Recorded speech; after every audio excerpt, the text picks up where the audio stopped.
Hey guys, welcome to a very special episode of a few of Doc Loyal Talks Comics.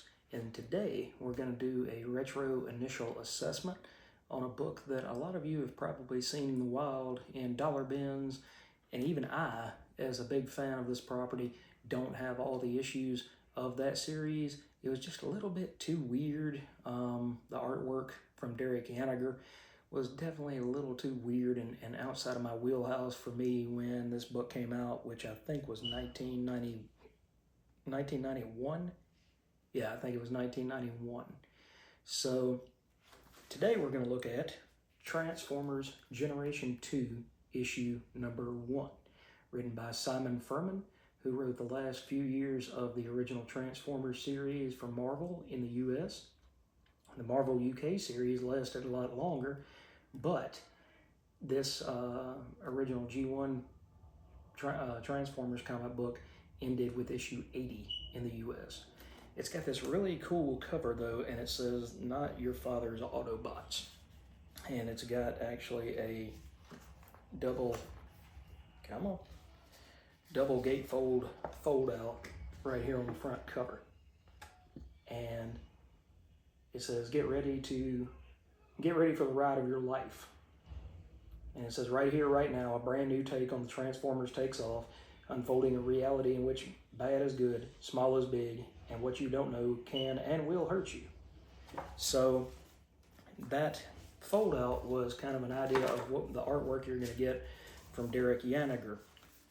And we start out on this spaceship out in space, and it's somebody that we haven't seen before. We're not sure whether he's an Autobot, whether he's a Decepticon, but he asked one of his subordinates. He says, "Report." And this is in the Kator cluster of space. And finally you get to see Hound is one of the characters that I actually recognize from G1, but you get to see kind of a strike force of 4 different Autobots landing on this planet, and they're trying to, the robot that we don't know, he says, "Tell me every detail." And so the other robot, a raiding party of 4 Firestormers, they arrived on outpost B67 via personal warp gates. They were not taking prisoners. So they're sitting here just blowing everything up. And you have Hound, and Hound sees this character, and he says, "Please, I'm unarmed, I'm not going to hurt you, please let me surrender." And Hound is kind of hung up on what he should do. And he says, and about that time, one of the other Autobots says, "Get with the program, Hound," and he blasts him. Let's see here, there's Broadside, and then you get to see this armored tank character who is absolutely obliterated by Grimlock. So you're getting to see some familiar names, okay? You're getting to see some familiar faces that you know from the cartoon. They're giving you just enough of that to kind of whet your appetite, and you're like, where's Optimus Prime? Where's Megatron? Where are the characters that I know and that I love? Where's Rodimus Prime at this point? And eventually, after everybody cleans up, then Blades, who was the guy that protected Hound earlier, Hound gives him what for. He says, I noticed a certain zeal in the way that you went about your work. And Blade says, "Is that so? For your information, Mr. Holier Than Thou, the creep that you thought was surrendering was about to nail your worthless hide to the wall." And he says, "You know what? I should have let him do it because you're a liability to yourself and to us. You're soft and you're weak, and I won't." And about that time, Grimlock says, "There are too many of the enemies to waste our time fighting amongst ourselves. Just remember that we're the good guys. We are the Autobots." So you get some of the Autobots that you know and love, but this artwork is very differently styled, okay? Just like Jeff Sr. and who else was it? Andrew Wildman, that worked on the G1 cartoon for a while. then you get down, Pepper, get down, baby. And during that time, you kind of get all of these different art styles that they kind of reek of Britishness. You know, Simon Furman is a Brit, and then a bunch of the artists that he worked with were British as well. Now, you got to remember back during that time, fax machine was some of the coolest stuff that anybody had ever seen. So the internet hadn't even really gotten started yet. You couldn't exactly email things to people. So if you're British, you work with British artists. If you are Filipino, you work with Filipino artists, etc., etc. You know, Marvel was even then a worldwide company, but getting two people together across oceans to create a book was kind of tough at that point. So anyway, you finally meet the red and yellow character again, and his name is Jhiaxus. And Jhiaxus says, you know, these Autobots, they're outdated. And it says to grow and to expand, to colonize, this is simply the Decepticon way. What would they have us do? Stand still and stagnate? And eventually he says, you know, it falls to me to bring these Autobots screaming, you know, from the past into the present day. Meanwhile, we finally see our fearless leader. We see Optimus Prime kind of in a daydream, and he's saying, I'm looking for the enemy, only to find that it's right in front of me. And so these parts kind of coalesce and they come together and they're trying to build a robot. And in the end, he says, you know, one touch, one moment of terrible emptiness, and I crumble to dust. And then he wakes up and here's Hot Rod right there next to him. Now we're getting into something that's a little more understandable. You know, Autobots good, Decepticons bad. That's how this goes. And they end up at the same planet, sent by a message from Grimlock to come to this same planet that the action that we've seen before was going on. And he says to himself, he's like, the war is over, it's finished, Unicron is dead, Bludgeon, Megatron, all of my enemies, all of those that stood to oppose the peace and the happiness and the just sheer life as opposed to death and destruction and destroying things that the Autobots represented and brought to the table.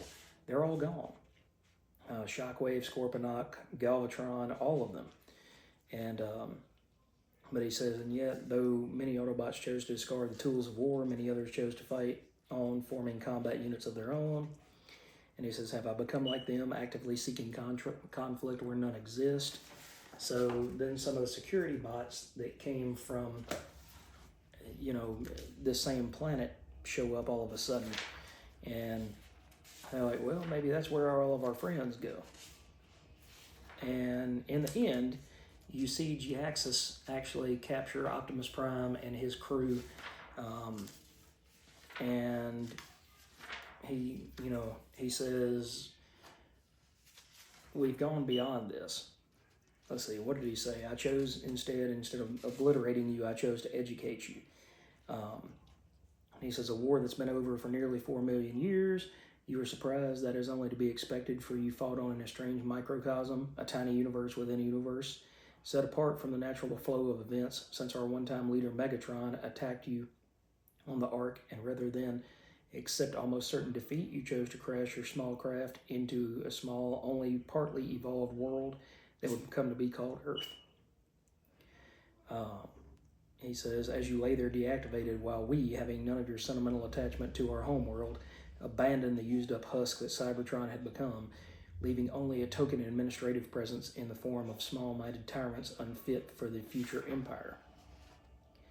And he says, we are one race now, and the tools of destruction have become tools of construction. And Optimus says, no, this sounds very wholesome, but however it is dressed, it's conquest and oppression. You and this new regime are as evil and contemptible as Megatron and his Decepticons ever were. And he says, how can I simplify this for you? It's not a question of good or evil. Lesser beings simply have no value to us. Only you Autobots, that strange offshoot from our race, attach any significance to them.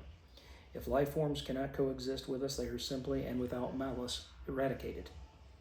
You are a relic, Prime, part of an age-long past. Autobot, Decepticon, those are outmoded concepts.